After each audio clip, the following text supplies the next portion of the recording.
This episode of RadCast Outdoors is brought to you by PK Lures, Bow Spider, and High Mountain Seasonings.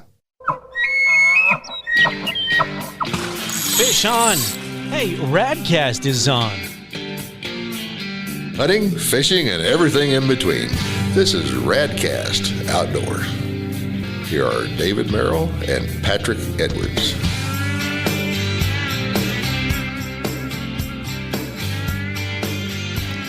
Well, hello and welcome to another episode of RadCast Outdoors. I'm Patrick Edwards, and once again, on the road, way down in Kentucky is David. I am here. I'm alive. Lots of miles, lots of windshield time, but we have the Archery Trade Association show starts this weekend, and we are going to be here, and it's pretty exciting. That's cool, man. So you've done a lot of miles recently. How many miles have you put on? I think it's 1,600 one way, something like that. We made a loop down to, Nevada, actually Phoenix, Tucson, to do a little bit of hunting and filming with Blue Creek Outdoors. We had to cut that short, and then I drove across Arizona, New Mexico, Texas, Oklahoma, Kentucky, and Tennessee. Yeah. It sounds like you're just doing a tour of the United States. Yeah, it was a long windshield time, that's for sure. But I'm here on the podcast, and I think we have another guest in the studio. I'm not there, so I can't tell, but take it away, Patrick. We actually have two guests here, and they've been here before. If you recall, back on episode 61, we had Katy and So Jim hold on. here. If you haven't listened to episode 61, this is a good time to go back and listen to that, and then you can go ahead and continue with this episode. Absolutely, because you'll miss a lot of context if you start listening to this one and you didn't listen to episode 61. But we had them back then, and we had them on to talk about a really cool opportunity that Katy had representing the state of Wyoming and all the citizenry here in a bass fishing tournament. So welcome back, Katy and Jim. Thank you. Thanks for having us. Yeah, it's good to have you guys back, and it's terrible roads, so I want to just say thank you for making the drive over here, because, I mean, I think in some places out here is 6 inches of snow, so I really appreciate you taking the time and getting out here. But I want to talk about the bass tournament that you did. I want to hear, and I know a lot of other people have asked, how it went, so we'll kind of go through that, but kind of give just a brief synopsis or an overview of the opportunity that you had and kind of where you went and those kind of things. Okay, yeah. So it was a bass fishing tournament, like he said, and it's called the Big Bass Zone Junior Championship, and it's put on by Bill Simmental. And basically you get to fish from January to August, I believe it was, and you can enter as many fish as you can, and whoever has the biggest 5-bag limit of bass in your state gets to go to this competition. And this year it was down in Taneycomo, down in Branson, Missouri.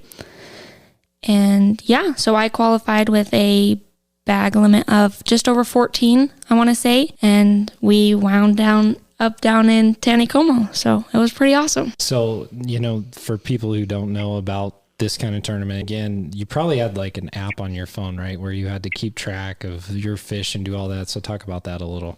Yeah, so it's an app, and it was on my dad's phone, and every time you got the fish, you had to take a picture of the length and girth, and then a picture of you holding it, and you have to have the card that tells you who you, like your number, who you are, and that's how he keeps it legit. And then Bill would look over the photos and basically say if they were legit or not, or add or take away weight based on what he thought.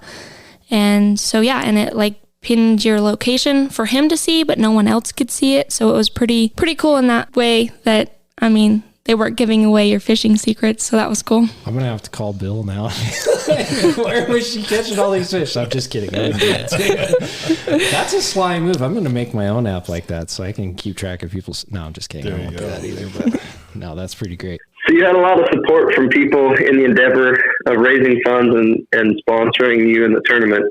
Can you talk a little bit about how that went and how it worked? Yeah, so it was crazy. After I was on this podcast, it just blew up, honestly. Wow. So many people reached out, and I had so many opportunities. I got a couple sponsors out of it, and it was just really cool because back in 2019 when we went, we didn't really have this opportunity. We didn't really get any sponsors or fundraise. We just kind of went on our own. But this time it was really cool to see it happening and meeting people and just getting connections. And so it was really cool after this podcast. It just honestly, like I said, it just blew up and it was really cool. I remember when we were talking about this, you came in here and weren't sure, what was going to happen with it. And I said, I don't know, but it was a pleasure having you on, and we shared it out, and then things started to kind of fall into place. But talk a little bit about the awesome jersey that you're wearing here tonight, because, you should be really proud of that, the sponsors and the different things. So talk about that a little bit. Yeah, so for you who can't see it, I am wearing the fishing jersey that I wore on at the competition, and I got to deck it out with all my sponsors, and it was really cool. It looks exactly like a fishing jersey that a professional would wear, and it's cool. So I got all my sponsors on here, and I even got a couple different fishing companies on here. It looks pretty legit, and I even had the founder of the competition, Bill, sign it, and he wrote, "Keep it in the BBZ," which I thought was really cool. So, yeah. That's awesome. So tell me what it was like representing Wyoming as a state, and, your constituents here. I'm going to call us all that. Your constituents here in Wyoming. Tell me what that was like for you. It's just honestly such a really cool opportunity. It honestly blows my mind that I get to say I went to a competition and I was the person for Wyoming. That sounds crazy, and I never thought in my whole life that I would be able to do that. And it's going to be something I tell my grandchildren, and it's just really cool. Honestly, I was a little scared to be oh yeah, I'm the person representing Wyoming, but I went out there and I did my best, and I was confident, and it was awesome. It turned out good, and yeah, it couldn't have gone any better. So. And Jim, for you being a dad, tell me a little bit about that for you as well. It's been an interesting road. The things that we've been through she's been involved in 2 of these now, the 2019 and 2021. This one was extra special because of the things that started to happen with the sponsorship, with meeting you and David, and having an opportunity to kind of see who's out there who wants to be a part of this with her. And not only that, but now we've gained friendships and relationships through all this. And it's been something that I think's given her a lot of confidence. I think it's something that's given her, a roadmap of how to deal with some things that maybe are, some adversity. Because this took both tournaments, they were great. We had a good time. She represented Wyoming well, and just getting to go is her winning. But actually, at the end of the day, at the tournament results, that was kind of hard to take, for her. And but she put it in perspective, and it's just getting to go and participating in this is a win. So. Yeah, and I have something to add on to that. So, like you said, this is the second time we've been. We went in 2019, and that time it was just honestly kind of feeling it out, getting used to it. But this time, we had been there, we had known it. So this time it was more about, hey, we're here to do something. I'm here to represent. I'm not this quiet little girl. I am here. It was awesome. So it was awesome. I was very proud of her. I can't say that enough. So how many anglers were actually out in the competition? So we had 54 anglers because there was one from all 50 states, and then there was the person who had the largest largemouth and the largest smallmouth, and then there was 2 extra choices, random drawings from Bassmaster and Basscat. And so they got to come and from those random picks. That's a pretty big field, when you're thinking about, I know there's other tournaments where you've got hundreds of anglers, but still that can be a little bit intimidating, I'm sure, going into that. Wouldn't you agree? It's just a little bit holy cow. It was very intimidating. You walk in there and some of the people you're oh man, that guy knows what he's doing. He's just, yeah.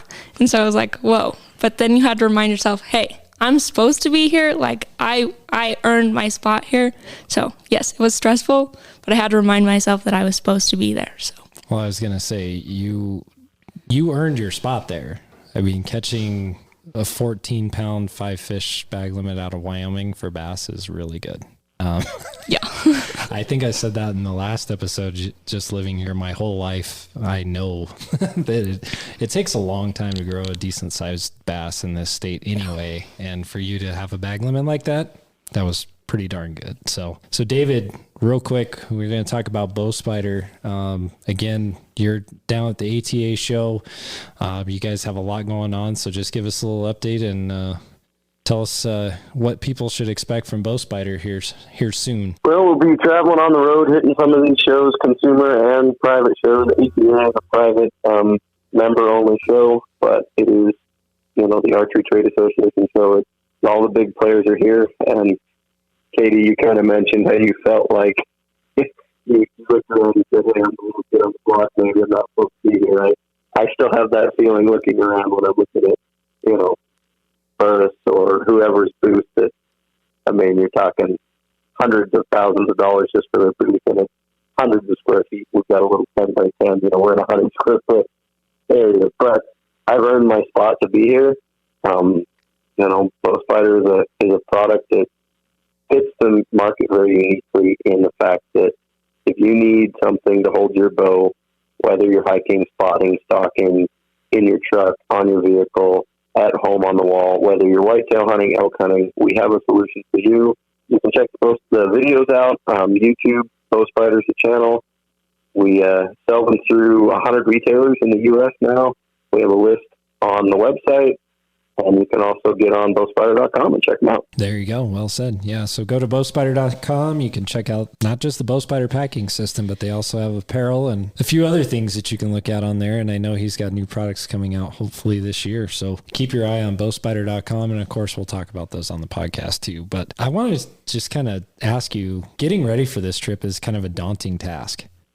You have a lot of stuff to get prepared. So tell us just a little bit about the preparation, the trip, and just what it felt like once you finally get there and you're going to do your thing and kind of what that was like. Yeah. So honestly, I couldn't have done it without my dad. He helped me get all my tackle together because I was in school still, and I could only get the weekend off, and we left like right after class got out. And so thanks to my dad for getting everything ready. And the flight went well. We were both worried that it might get canceled and that we would be stuck here, but it went well and we made it. And that was a huge relief. Right when we got there, we had to do the interview, and that was nervous because they got the lights on you. And then they're like, okay, like tell us what you want to say. And I'm like, I don't know, but it was good. It went good.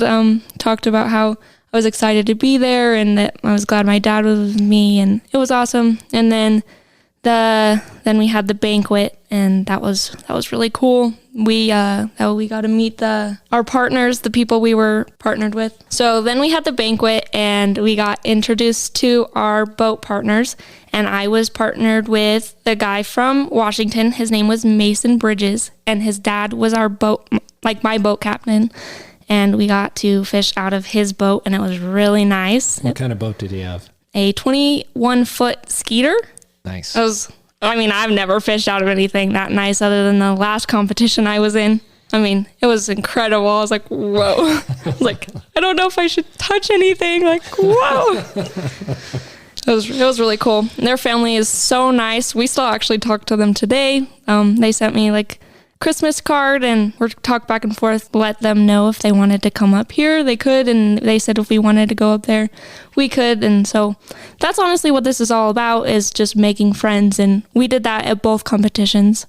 And I'm getting a little off topic, but back to then we got our state champion prizes, the package, and that's just like for going to the competition. You don't have to like win anything, it's just for winning your state at that point. And it was filled with probably $1,000 or more.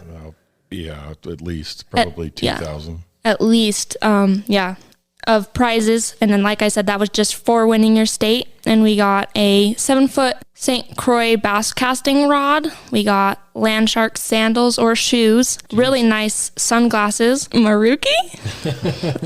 We got a really nice Bass Cat life jacket to keep us safe out on the water. Lures, scales, a portable live well, a weigh bag, hats, line cutter products, fishing line, and the certificate that I have hanging on my wall. It says your state and that you won It's really cool. And that's just started. I'm sure there was more prizes, but like I said, over probably $2,000 worth of prizes just for winning your state. And that was all Bill and all his hard work. So that was amazing. Wow. That's when, and then when you walk in, here's these 54 sets of prizes for all the state winners. But then he also had up on the stage, he had all the prizes for the tournament. First off, when we walked in, I'll let you talk about that, but there were so many things in there. It was almost, it's overwhelming when you go to this, when he sets it up, how much stuff is there. High quality stuff. Yeah, so he wants you, it's all on the stage, and he wants you to walk around and look at everything. And he had, oh my goodness, I can't even go on about the prizes. He had motor guide and Minn Kota 36-volt trolling motors. He had kayaks. He had power poles.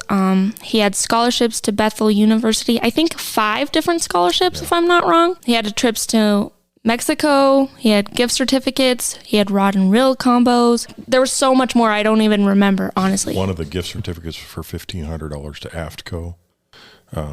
There were the Lithium Pro 36-volt batteries. It's a single battery, but it's a 36-volt battery, and it weighed 60 pounds. That's actually a sponsor of Bill's, but they supplied several of those. They were just, and I think we're just skimming the surface of it. There were power pole, I think it's called the Charge, where that's a battery backup system.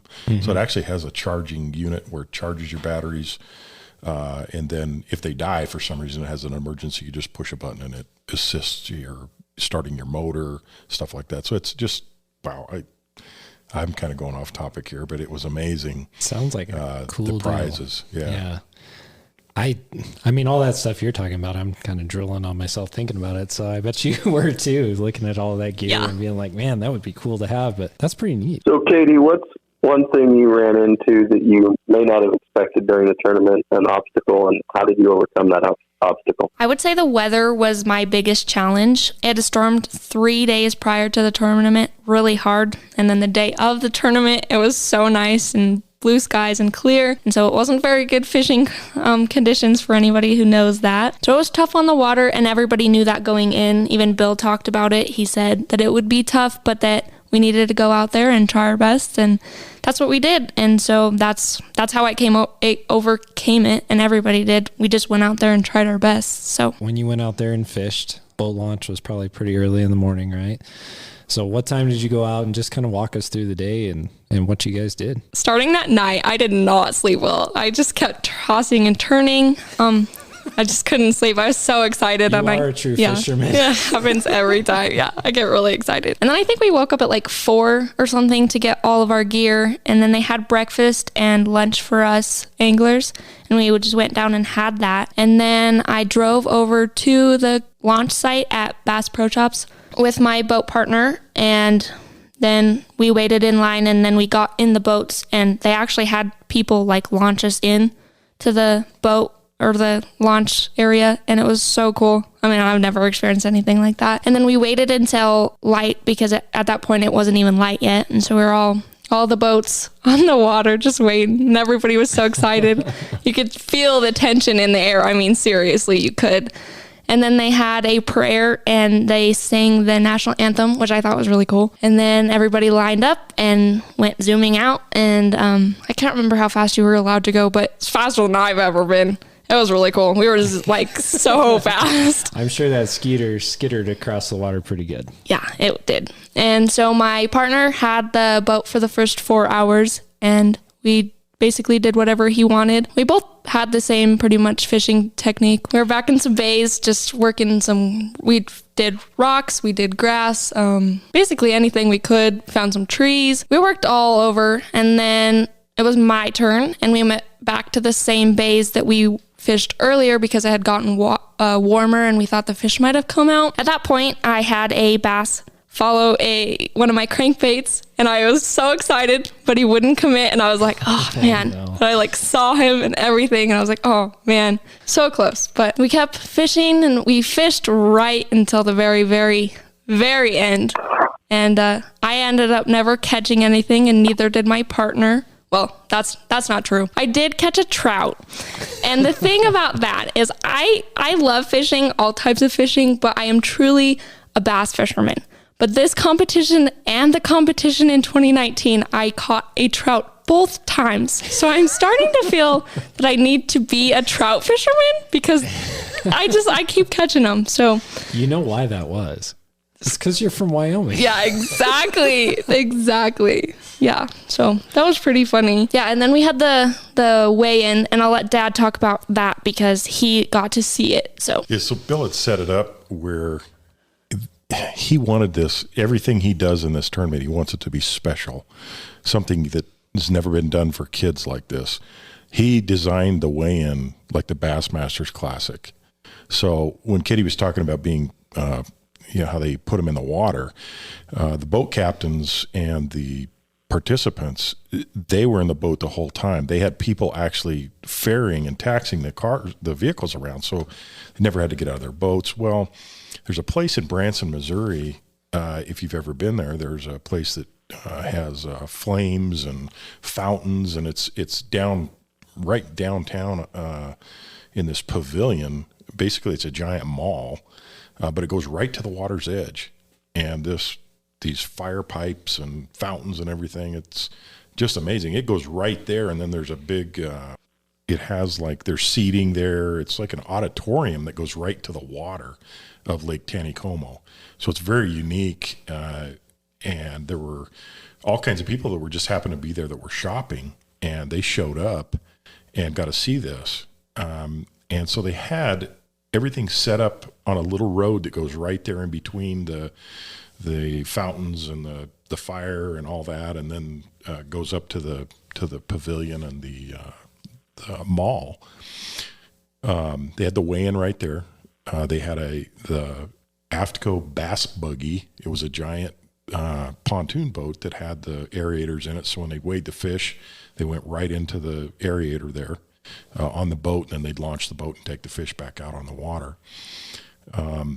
But the kids didn't get to see this. They were lined up like in the Bassmaster Classic, where they're seated in the boats, and they're going to drive the boats right up to the weigh-in, right there with the pipe, the fire, and all this. And so to start it, all the kids are lined up in the truck. So there's some of them that couldn't see it, but they, did the national anthem, and it went off, and everybody sang, but the fountains and the flames were going off. And I mean, it was breathtaking to see that. And then the kids started pulling up, and the kids would get out of the boat, and if they had fish, they'd come in, and some of them didn't, and they'd play tricks, and it was really, most everybody had a really good attitude about it, and they come up and they'd talk about, what they'd caught, what they hadn't. And like I say, unfortunately, most kids, they either didn't get a bite or didn't even catch a fish. But that aspect of the, pulling up like the Bassmaster Classic, I mean, that meant a lot to those kids. It really did. I think it meant something to Katy too. So Katy, what did you feel like walking up there? Like, just describe that. I was so nervous, but the only thing I could focus on was my dad. I found him in the front row, and I just was focused on him. I couldn't look at everything, or I knew that I would get scared. But my fishing partner, he was also scared. So while we were driving up there, I was trying to comfort him. I was like, it's okay. And I think he was like 14. And so I was like, I've done this before. I need to give him some, it's going to be okay. I needed to tell him that. And I told him that, and he went up there and he did a good job. And then I followed him, and I was like, okay, if he can do it, I can do it. And like I said, I just found my dad, and I actually grabbed the microphone. I remember this, and I'm kind of embarrassed because I think he was supposed to hold it because he held it for all the other kids, and I didn't realize, but I know that I grabbed the microphone, and I saw the look on his face, and he was shocked. And I was just like, I didn't even mean to. I was just so nervous. And then I just went and I was talking. The conversation went great. Honestly, I just don't even know how it happened, how it went so great. And then I walked off, and it felt really cool. I got back in the boat. We drove off. It was really cool. You're like, I'm taking over. I've been on a podcast, so I can take the microphone. For real, Awesome. I did. I grabbed it, and I was like, to this day, I'm still, oh my goodness, I can't believe you grabbed the microphone. You were the most confident person on that stage. That's awesome. It doesn't surprise me after having you on the previous episode. So that's good. That's awesome. So what was interesting is when we got the flights, we had prepared, Katy she could bring 5 rods on the boat. So we had selected the 5 combinations that she was going to have. We're going to put them in a rod locker and put them on the plane with us. Well, we usually fly Southwest, and Southwest you can bring all kinds of bags, basically everything but the kitchen sink. And we happen to be flying a different airline, down there and back. And pretty much at the last minute, I made the mistake of not figuring out what that was going to cost. And of course, everything we had her set up on were one-piece rods. So our tube was 7 feet 6 inches long. Unfortunately, that was going to cost $250 to put on the plane one way. So Jeez. It was going to cost us $500 to get the poles down there. And so I made a very good command decision that my wife thought was wonderful, that we're going to, that night when we get there, we're going to go to Bass Pro Shops and buy 5 new rods. 4 new rods. We were expecting to get one at we were expecting that casting rod to be a spinning rod because it was in 2019. So I told her, hey, I can spend a little over $100 and make this work. I promise. Right. And then we could mail them back, and save us $400. And so during the banquet, I left a little bit early to catch Bass Pro Shops before it closed, and ran in, grabbed 5 rods and ran out real quick. I only spent like $140, which, is really good, I think. They were quality rods. They fit what she needed for her presentations. And then the story goes on. We have big plans, and I had researched where to mail them out on a Sunday before our flight. Well, my research was not as good as I thought it was. It happened to be Halloween, I think was the problem. Oh, okay. That was it probably. And the place we called to ship them with, I got a quote when I was standing in there, and she said it's going to be $316. Katy, being so efficient, she found another store real quick, 5 minutes away, but it was 4:45, or they were closing at 3, whatever. They were going to close in 5 minutes, and we're 5 minutes away. So she calls them and says, please, can you wait? We'll be there, because she quoted us like $30 to ship them. Great. They're already in a box. We'll race there. We'll do this. Drive across this 5 miles really fast, within the speed limit, and come sliding up to the side of this thing, and the lady's about ready to lock the door, and we run in, and he said, we can't do it today. I said, I don't care if you have to do it next year. Just get them where they need to be, and we're just super happy. I'll call you with the bill tomorrow. I said, great. I'm thinking $30. Well, here we get a phone call the next day, $213. Oh, geez. So our little fishing rod escapade is, Hey, you just invested in some rods. Yeah. It's like I needed some more. I don't know if your garage is like mine, but like a whole wall is just like solid with rods. But I can't say anything publicly right now. My wife's going to listen to this, and I don't think she knows how many I actually have. Yeah. Excuse me. Well, don't sell the rods. Just let your wife know that not to sell the rods for what you told her. You paid for them. That's right. Exactly. Oh man, that's an interesting story. So David and I, we've traveled to Alaska to fish, and taken rods and stuff. It's always an interesting thing. But I can imagine the sticker shock you got when you were like $500 for a round trip for these things. Are you out of your mind? That's a lot of money. Man, one-piece rods are very long. So especially the ones you were using. I wanted to ask you about this a little bit. Just tell me about the lake you were fishing and some of the dynamics with that, and just kind of what was different than what you would normally do here. Yeah, so it was, I don't remember how long it was, but we had to stay between 2 bridges basically, I want to say. And we could go anywhere in there. It was rocky, like I said earlier, rocky. There was a lot of weeds. We found some trees in the water. There had to have been structure in the water because I lost a couple lures. So I was like, I know that there's something down there. That just means you were doing something right. Exactly. I always tell her if you're getting snagged, you're doing something right. I actually have a story about that. So I got caught on, I think it was an A-rig, and those things are not cheap for anybody who doesn't know. I was snagged, and my boat partner was trying to help me get it off, and I was like, you know what, it's okay if we can't, we can snap it. Like my dad told me, like he understands, like just snap it off, retie, it's fine. And the guy's like, but like, that's really expensive. And I was like, I know. But Dad said it was okay. And they're like, are you sure? And I was like, we got to keep fishing. So we ended up having to get that one to snap it off. But yeah, anyways, the lake was really pretty. I don't know. It was a lot of different, there was a lot more weeds on top, and I'm not used to fishing that at the lake that I fish here. Right. And so I kept getting stuff on my lures at the beginning, but then I ended up switching the lures, and then I figured it out by the end, and it was good. So that was something new that I had to take into account with the new rods. So that was interesting, but we figured it out, and it was good. Hey, you overcome adversity, you know, I mean, you do what you got to do. Exactly. Well, we interrupt this great fishing podcast to bring you a great company that provides some great seasoning to brine, batter, and cook all your fish. And that company has been sponsoring us since the beginning of this podcast. I really can't say enough good about them.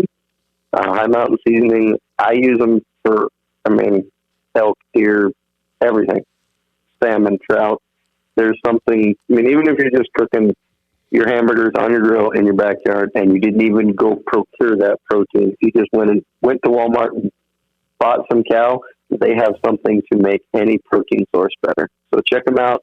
High Mountain Seasoning. And I know High Mountain did some sponsorship of Katy, so I'll let Katy talk about that a little bit. Yes, High Mountain was my biggest sponsor, and it was really cool because I got to tour the facility with Hans. It was really cool. I got to see everything. I got to see them packaging it. I got to see them shipping it. I got a tour of their whole thing. And for those of you who don't know, that was right here in Riverton, which I thought was really cool. I had no idea that was a thing. So huge shout out to High Mountain. Thank you so much for being my primary sponsor. They are a bunch of great people. We're huge fans of them, like David said, and they do really have anything for you if you're doing, fish, beef, elk. It doesn't matter. They've got a little bit of everything, and I'm just really glad that worked out. That you were able to get a sponsorship through them, and that they were able to help you and assist you on this trip. Speaking of that, do you have any shout outs that you'd like to do to people that helped you on this endeavor? Yes, so like I said, shout out to High Mountain and Hans. It was really cool at the tournament. Like I said, there was a Bass Pro Shops right there on the water, and we actually went in and found the High Mountain seasoning and took pictures with it in my jersey with the High Mountain symbol, and it was really cool to see that. I want to shout out to RadCast Outdoors and Bow Spider, Patrick and David specifically, for having me on the podcast and basically getting my story out there and starting this whole thing. Also, CWC, they got my story out there also, and that helped as well. PK Lures and Kurt Reef for sending me some lures that I definitely used in the competition. And also Rachel from North Dakota. This girl is amazing. I don't even know her. And she sent me this huge box of lures and fishing stuff that I used in my competition. And it was perfect for everything I was down there. This girl is incredible. And it had A-rigs, like I said, those aren't cheap. And it had crankbaits and literally everything that I could have possibly ever needed. This huge box. So giant shout out to Rachel. She's amazing. I would agree with that. And she is a heck of a bass fisherman too. She's great. Definitely one of my friends, and I don't even know her. So I also want to thank my family and friends who gave me money to get down to the competition, specifically David, Tina, Howie, Craig and Gloria, Rose, Steve. I think that's it. I want to say that's everybody. Yes. So that's who I want to thank. Wow, that's awesome. That's a pretty good list. And you were able to go do something that most people will never, ever do. And I think that's pretty special that you were able to do that. Was there anything else that stuck out to you about the competition or this opportunity that you wanted to just tell people about? I have some stories about the competition that we could talk about. So I shout out to the kid who won. His name is Evan Cox. He's from Colorado. He only got one bite the whole competition, and it was the fish that he won. And like he said himself that it was a rough day, but he caught one fish and it was just over 6 pounds. So congratulations to him. I want to call him out and say that was awesome. I have a story about this poor kid. He's used to kayak competitions. And in those competitions, you get your fish, take a picture, weigh it, throw the fish back. Like I said, he's used to these competitions, so that's exactly what he does. He gets the fish, takes a picture, weighs it, and throws it back. And then the guy in the boat was like, oh my gosh, did you just throw that back? And that was the only fish that guy caught the whole time. So he comes up on stage and tells that story, and everybody was like, oh man. But he had a great attitude about it. He laughed, everybody laughed. So that was awesome. Oh, poor kid. And then something else that I thought was awesome, including myself, there were four girls there, so 3 other anglers. So I thought that was awesome. It's going up every year, the number of female anglers, and I'm really proud for all the girls that went out. And I mean, girl power, honestly, that's all I can say. So that was awesome. That's really cool. What encouragement would you give to people getting in fishing, but especially youth and young ladies, to get into these tournaments? Yeah, so at this specific competition, a lot of the anglers didn't even catch a fish, or they maybe caught 1 or 2 fish. And I know some people were upset about that, but I honestly wasn't. And previous to the competition, I was a little worried that, all these people were sponsoring me and listening to this podcast, and I had so many people behind me. And I told my dad the night before, I was like, what if I let everybody down? And he's like, girl, you cannot. Everybody's here just to support you. They want you to have fun. It's all about just being at this competition and having fun. And so that's basically what I want to say is that just go out and have fun. It doesn't have to be, you don't have to have pressure on it. It doesn't have to be anything big. It's just get out there, have fun. And that's honestly one of Bill's biggest goals, is just getting people outdoors. And he did that for me and for our family and all 54 of these other people times 3 different competitions, and all the people who didn't catch a fish, but were still there. They had fun. I honestly, like I said, it's all about having fun and just getting out there and trying. I think that's a big part of just being in the outdoors in general. I think some people put a lot of pressure on themselves that they have to, if they're going hunting or fishing, they got to have a certain outcome, but really, it's just about, like you said, getting out there and having a good time. And I think, as a parent, sometimes I get a little too stressed out, like when I take my kids fishing, because I feel the pressure that they got to catch fish. And so I go into it a little stressed out, and I have to remember to tone it down a couple of notches, just because I'm like, okay, we're here to have fun. We may catch fish, we may not, but you do feel that pressure. And I know David feels it too. Sometimes when you're out in the field, it's like, man, you got to get this done. But the kids just love being out there, and they love being in the outdoors and just having fun with their parents or their friends. And like you in this tournament, you met new people that you would have never met.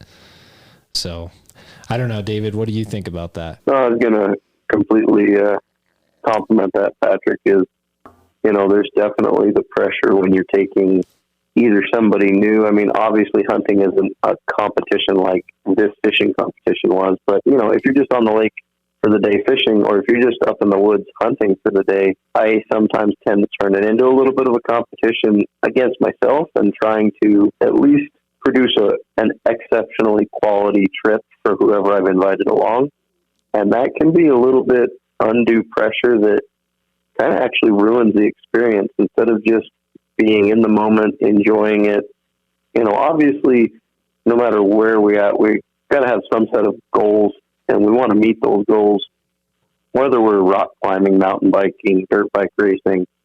But I think trying to rein that perspective in and remember that we're out there to do this as a hobby, is fun, and to recreate and not make it so complex. Yeah, I think that's right on. And I wanted to talk about PK Lures a little bit, just because I know they helped you in this journey, and just kind of talk about the company and what they've done for that. I know Pat O'Grady, when he started the company, he was big into doing donations for kids fishing tournaments and helping with that. And Kurt has continued the same thing, and I think he's done a really good job of that. And and we've had Pat O'Grady on the podcast. Yeah, he was one of our first guests, and it's people like that help perpetuate this sport and make it possible. Like Bill also, putting on these tournaments, doing what he's done.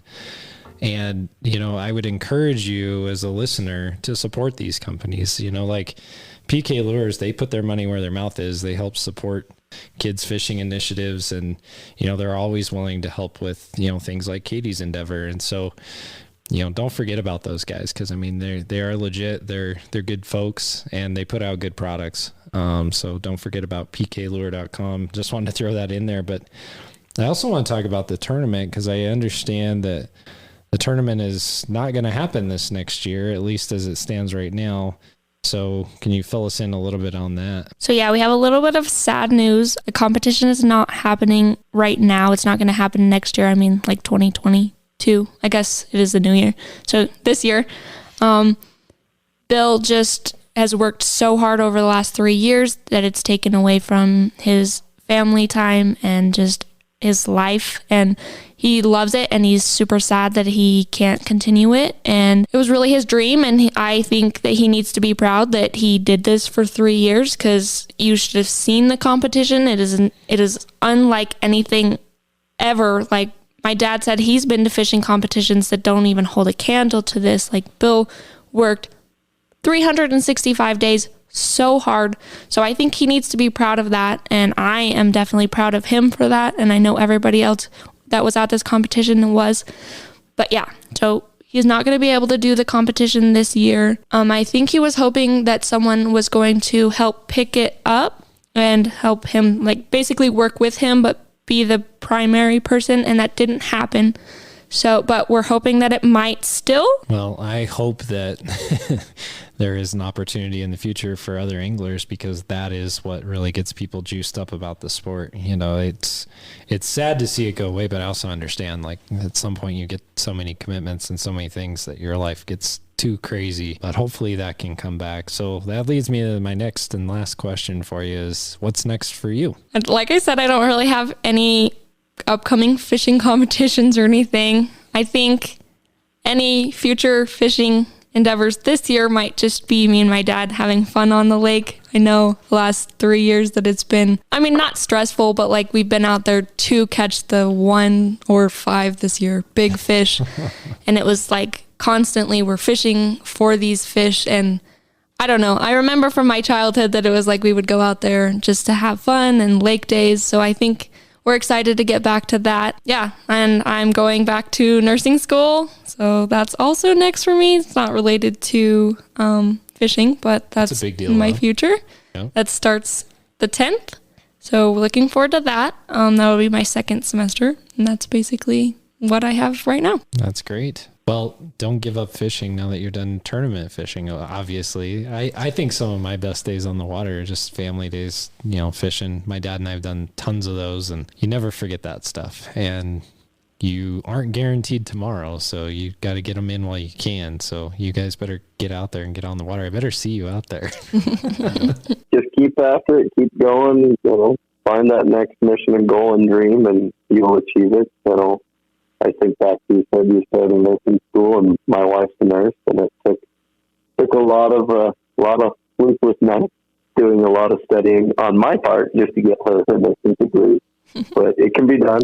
You'll get there. You'll make it. You know, it's a struggle, but that's where we find the beauty in life, is when we struggle. If it was just easy every day, you know, I don't think we'd have anything to talk about. Yes, I totally agree, and thank you for the encouragement. And I just want to say thank you to both of you for coming on the podcast again. We've really enjoyed being a part of this journey. You know, you thanked us for helping with this. I was just excited to have you on the podcast, really. I mean, it's a really cool opportunity.